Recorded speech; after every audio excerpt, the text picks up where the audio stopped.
Respected fathers and my dear brothers, today we reflect upon the extraordinary life and the luminous witness of Saint John of the Cross, one of the greatest saints and mystical daughters of the Church, and a shining star of our Carmelite family. His story was not simply a history; it is a roadmap for every Carmelite who desires deeper union with God. St. John was born on June 24, 1546 in Fontiferros, Spain. His father, Gonzalo de Yepes, was from a noble family but was disinherited for marrying below status, a poor young woman, Catalina Alvarez. John had two brothers, Francisco and Luis. But in his early childhood, he lost both his father and brother Luis. This wounds of loss carved in him a deeper sensitivity and compassion. The Lord is close to the broken-hearted. Because of the poverty, the family wandered from place to place. Living in Aravelo for 4 years, later moving to Medina del Campo, often forced to beg for survival. Because of the poverty, John was sent to the orphanage school, where the boys were trained in reading, basic skills, manual trades, so that they could earn a livelihood.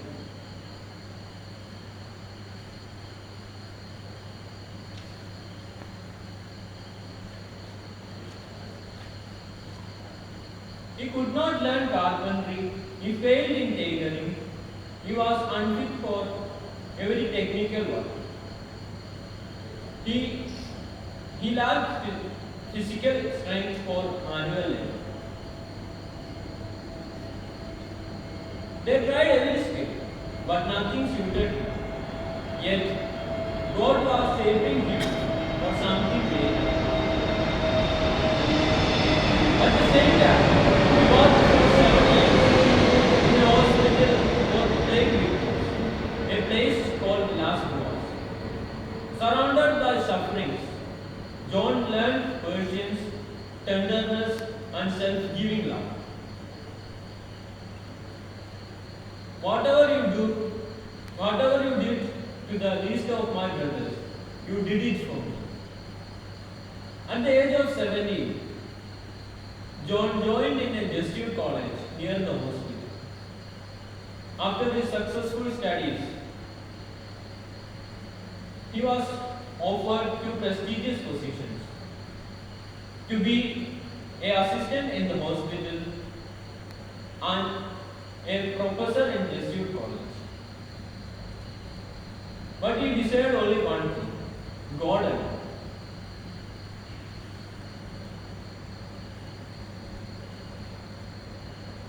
He refused every worldly opportunities and followed the call of the Spirit.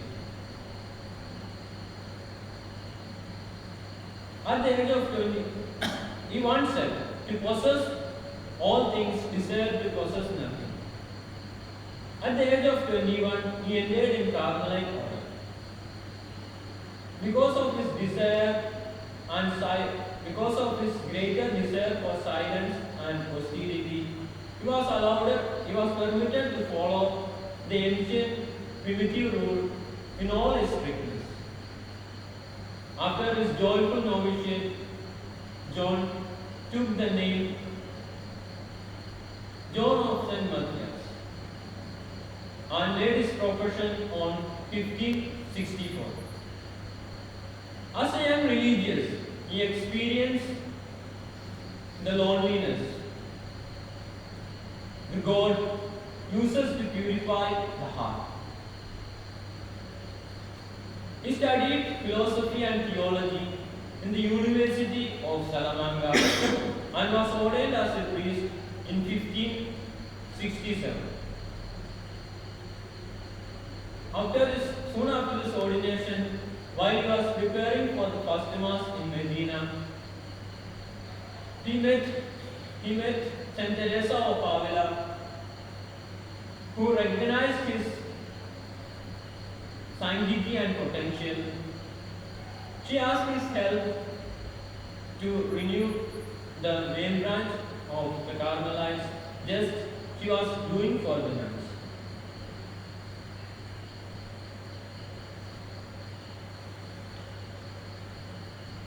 John had already been thinking to join in Carthusians, attracted by their silence and solitude.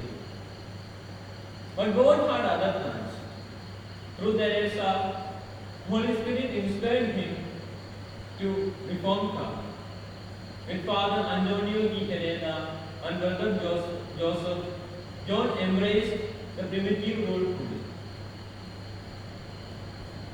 On November 28, 1568, John made his profession and took his final and most beloved name, Father John of the Cross.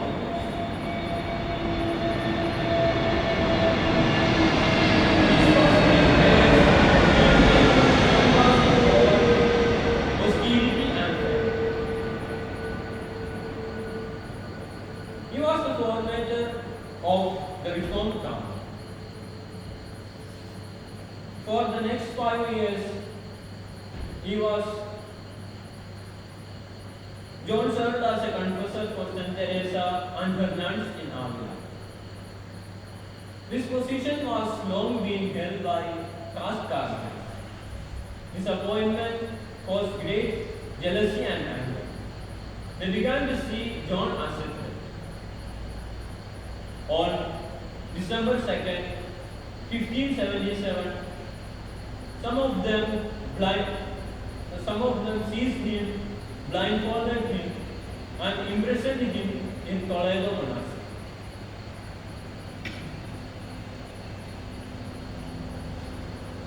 It was brief, barely by 6 feet by 10, with no light except a narrow crack high on the wall. Really, it was a dark box rather than a cell. He was beaten, starved, and was humiliated. Yet, he contemplated the face whom he loved most.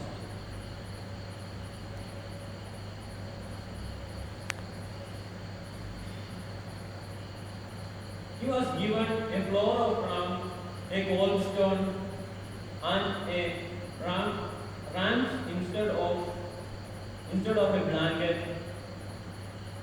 and a rotten crabs for food, and a pitcher of water. Every week they used to bring him to the refectory and mock and whipping him in front of entire community.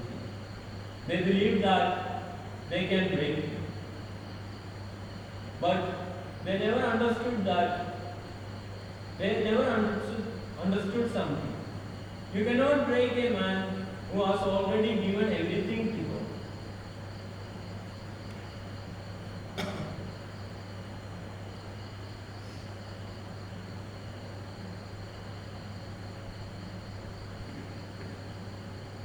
For 9 months, he was in utter darkness, deep silence, starvation,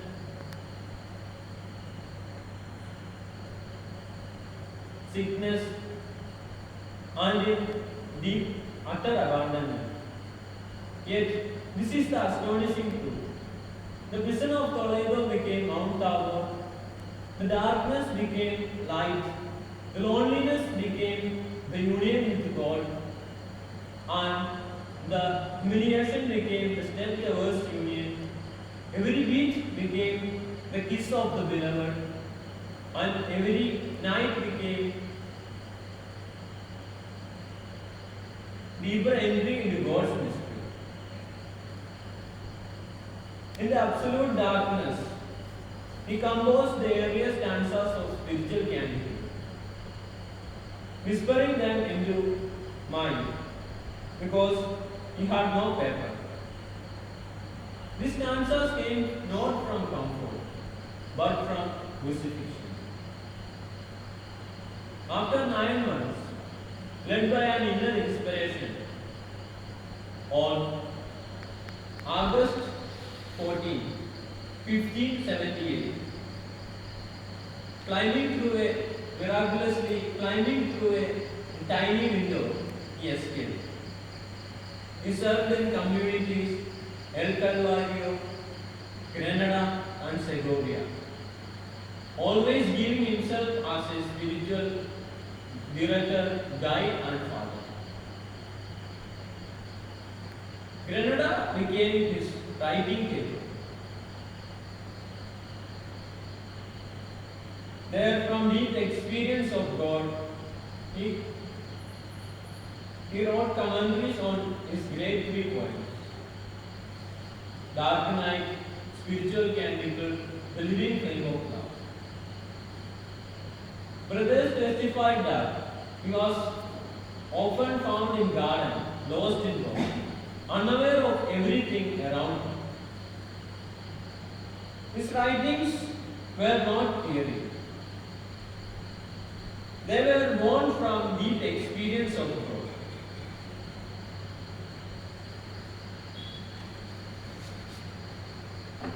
Once, while he was praying before a crucifix in Segovia Monastery, the Lord appeared to him and asked him, "John, what do you want?" He answered immediately, "Lord, that I may suffer and be despised for you."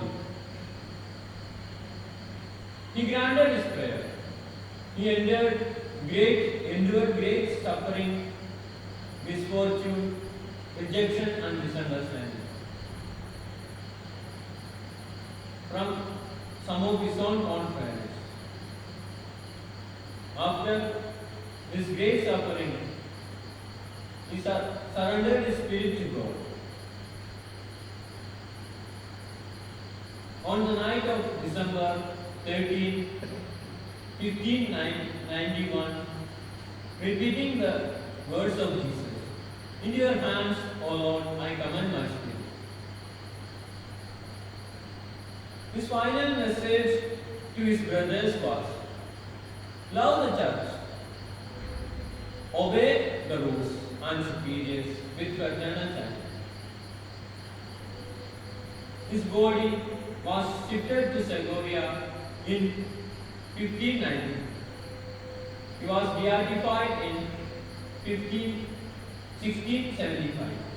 He was canonized in 1726. He was declared as a doctor of the church in 1926.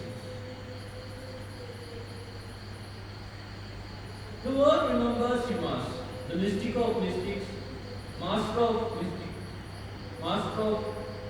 spiritual life, doctor of mystical theology. His works, Ascent of Mount Carmel, Dark Night, Spiritual Canticle, The Living Flame of Love, remains as a treasure of the church. John teaches us that the path to union with God is the path of faith, love, and self-emptying. He boldly tells to those who want God truly, strive always to choose the harder, the most unpleasant, the most wearisome. To come to possess all, desire to possess nothing. Only by means of faith, the soul is united to God. And finally, love is repaid by love and love. Dear brothers, St. John of the Cross stands before us as a challenge and a comfort for us. He reminds us that God alone is enough. The path to God is narrow, but filled with unimaginable joy.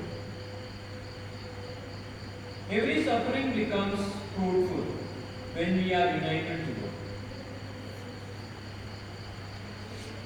The darkness is not a punishment. It is a gift, a purification, a passage into divine intimacy. May His light inspire us to embrace silence, prayer, and total trust in God. May we seek nothing but God's will, desire nothing but God's love, leave nothing but God's glory. Amen.